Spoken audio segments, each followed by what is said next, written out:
مور موري کنه مور کور د مور نوم دی شکرونه وباسه چې کور کې دی مور یا به په سوري روان یا په غرمو بخکاري او نن چې دی مور شته په غرمو ګرځه په سوري بخکاري مور دعا ده رستو تاسو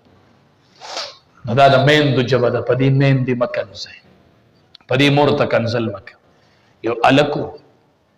ما تاسو به اورېدلي ملي کتابونو کې لیکلي دي چین کې څه موده مخکې زلزله راغلې ای کې ډېر آبادي رټو شي یو زنانه پکې داسې په ډډ ځای کې ګیره شوې وه نو بچ شوه او یو ورسره د پیو ماشوم چې هغه مالبه اوچته شوه او زنانه وموندې شوه د پیو ماشوم چې ډاکټر ورته علاج شروع کړو نو زنانه په ووش کې راغله چې ووش کې راغله هغه ماشوم له هم پی ورکړل هغه هم بچ هغه ډاکټر چې وکتل نو د دې زنانه ټول د ګوتو دا سرونه نه دا خوږ وینې شوي ښېګونه یې نیولي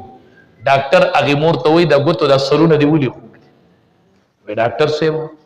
دا په ما یو امتحان راغلی سو چې کله مونږ ګیر شو نو دې بچي به زما پی خوړل دله ما پی ورکول نو زما پی ختم شو ما ته خوراک نه میلاوي چې ما پی ختم شو او بچی مې وږی ما چې د دې بچي دا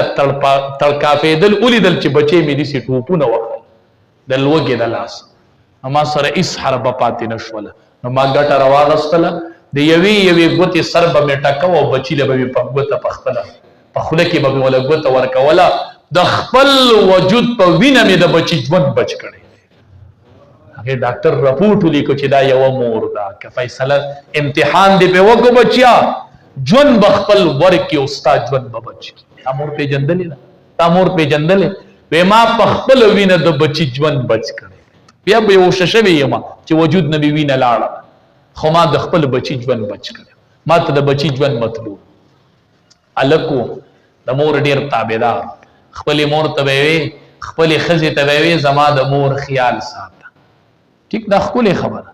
هغوی د خواښې او د سخر حق په انګور نشته ٹھیک تک دسی ہوئی ٹھیک تا بالکل پی نشتا ستا په ښځه ستا د مور حق نشته نه دی په پلار په خپله به د مور له کپړې انځي په خپله به یې ولې اسرې کوي په خپله به ولې سالن پخوي ټیک ده که ستا په ښځه یې نشته پتا یې شته که نه سالن به ولې بیا په خپله پخې که نه کپړې به ولې په خپله انځي که نه نو چې ته یې په خپله نه شي کولی نو په چا به یې کوې په ښځه به یې نه کوې نو بیا یې په ښځه حق پیدا شو نو د خپلې ښځې ته وایي زما د مور به ډېر خیال ساتي ولې زه هم کو دا هر بچي خپلې ښځې ته ووایي چې زه چې نن څه یم دا نن چې زه ستا د سر سوری یم نو زه چا لوی کړی یم په ما چا قربانۍ ورکړي دي زما څوک سهاره وه د مور به مې خیال ساتي هغې ورته وایي صحیح ده ساتم دی دې ښځې خدمت کو نو لږه ستړې شوله دې خپل خاوند ته وایي دا مور دې کېنوه په یو ځای به ورته ټول حق بدله ورکړي ټول حقونه به ولیکي یا په یو ځای به ورته بدله ورکړي چې قصه به ختمه شي دا اوس هم شته دی ګریجویټ پکې شته زه به ولې جدا کور جوړ کړم وایم ټیک ته جدا کور به ولې جوړ کړي خو د پلار رضا به وانه لې یوازې خو ډوډۍ نه ده ډوډۍ خو خلک ګاونډي له هم ورکوي ډوډۍ خو خلک رشته دار له هم لیږي ورکوي ولې ځان له وکړه ته چې کور ته راشې د پلار مخ نه یې تا له مزه درکوي د مور مخ ونه یې تا له مزه درکوي دا ته څه وایې د پلار د الله پلتې دعا نو هغې ښځې ورته ویې حقونه یې درته ټول حساب کړي په یو ځای به وله بدله ورکړه ډېر هغې خپلې مور ته وي یاره مورې که دې خوښوي دا ټول حقونه راته په یو ځای حساب کړه مورې ویل زه صحیح ده نه ډېره هوښیاره مور وه وی بچیا حق په حسابوم خو وخت په پکې لګي وی ودې لګي وی زه صحیح ده نن نه به شروع وی ټیک ده ماسخوتن چې بچی وده شو مور راله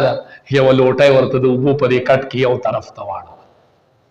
او یوه لوټی راوړه هغې وله ته بل طرف ته نه خو ټول کټ لون شه که نه دی نیغ کېناست مور ته څه کوې وی اوبه دې وی نه وده شه که نه که په دې کې چاله خوب ورځي وی تا ما ته نه وی چې د حقونو حساب دې وکوي بچیا وده شه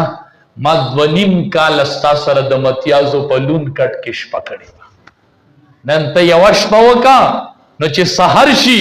نو زما به ستا به د یوې شپې معامله کلیر شي نورې خبرې به سار هغه وی مورې معاف مې کوې معاف مې کوې دا آسان حق دی که نه ښه یوه شپه وکړه په لون کټ کې ته یې د اوبو په لون کټ کې وکړه مور در سره د متیازو په لون کټ کې شپه کړې ده الله هم دا بچي ښکلي حافظان او عالمان